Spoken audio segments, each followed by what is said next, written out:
Mana bugun O'zbekiston Respublikasida 130 dan oshiq millat elatlar yashaydi.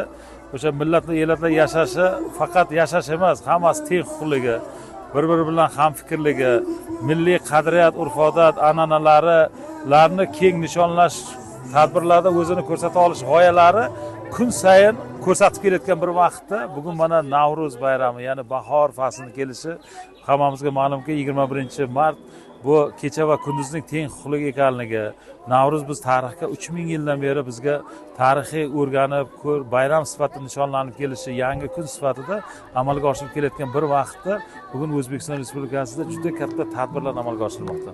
Bugun muhtaram prezidentimiz tashabbuslari bilan Sina turizm qishlog'ida ushbu Navro'z bayramlarini o'tkazilayotganligi ham o'zgacha shukuh beryapti. Bu yerda yashaydigan o'zbek, tojik, qozoq, rus millatiga mansub bo'lgan fuqarolar bugun o'zlarini mana shu bayramda o'zini milliy taomlarini, urf-odatlarini, an'analarini, kiyimlarini, qolaversa badiiy chiqishlari bilan o'sha 3000 yilga bo'lgan tarixga bo'lgan e'tiborini keyingi avlod uchun o'sha taomlari orqali, sport musobaqalari orqali, kiyinishlar orqali keyingi avlodga yetkazib beryapti. Bu orqali buning natijasi nima bo'ladi? Bu natijasida o'sha O'zbekistonda yashaydigan ko'p millatli vakillarning tariximizni buyukligini va kelajagimiz ham bundan ham zo'r bo'lishi ekanligini bir isbot sifatida ko'rish mumkin bo'ladi.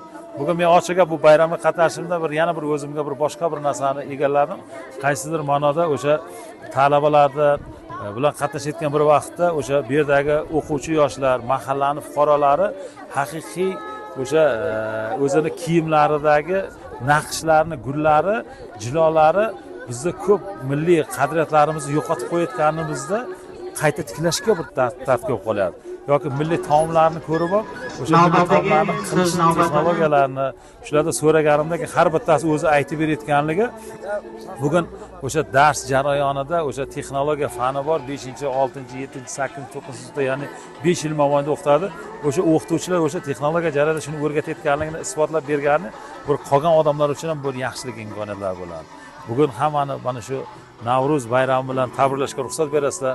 Har kuni yasharish, kunlik amalga oshirayotgan ishlarimizni, qolaversa mana shu O'zbekiston Respublikasini qo'shni davlatlari, bu yerda Afg'oniston, Turkmaniston, Qozog'iston, Qirg'iziston va katta miqdordagi Tojikiston hududi bilan hamkor ishlayotganligimiz, ular bilan borda keldi an'analarimizni tiklashimiz, ular bilan amalga oshirayotgan ishlarimizni nafaqat madaniy, tarixiy, balkim tarixiy va iqtisodiy, ijtimoiy sohalarni rivojlantirishda ham fikr bo'layotganligimiz o'sha amalga oshirishdagi bir katta bir sababchi ishlar bo'ladi degan umiddaman. Barchaga bayram muborak bo'lsin.